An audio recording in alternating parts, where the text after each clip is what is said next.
Welcome back to the South Texan News Desk. As always, I'm your host, Tom Miller.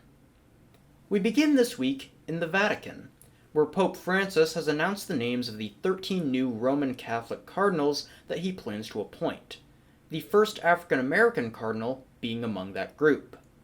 That would be 72-year-old Wilton Gregory, who has been Washington, D.C.'s Archbishop since mid-2019. Now, one might argue that at least part of Gregory's nomination comes due to his position on the front lines when it comes to fighting abuse within the church. In fact, Cardinal Donald Wuerl, who Gregory replaced as Archbishop, abdicated his position because of criticisms stemming from how Cardinal Wuerl handled abuse cases.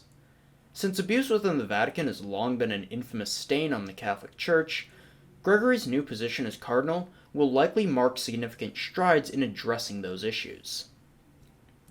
Spain was one of the hardest hit countries during the first wave of COVID-19 in Europe.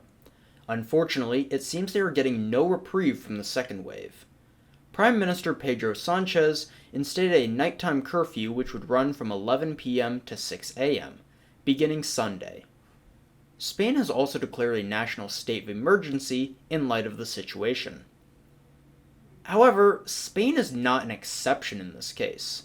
Several other countries, including Russia, Germany, Switzerland, and the Czech Republic, have also reported stricter lockdown measures and rising cases.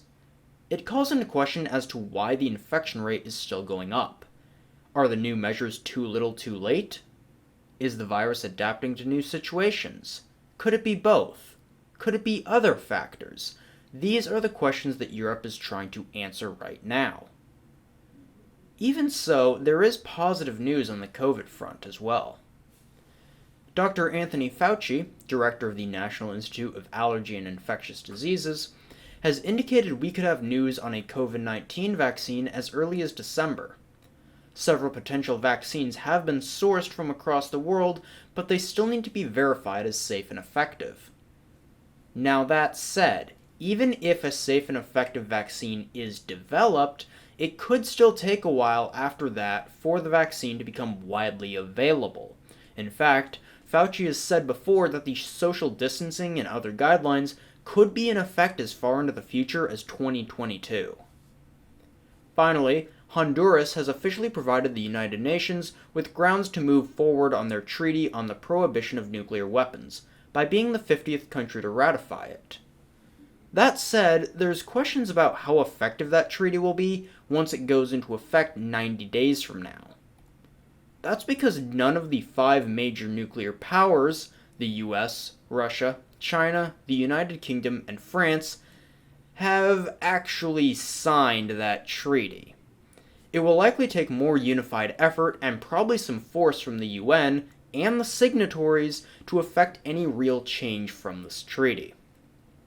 That's all we have for you this week. For more information about the goings-on here at TAMUK, check out the South Texan right here at TAMUK, or check us out online on Facebook and Instagram at the South Texan.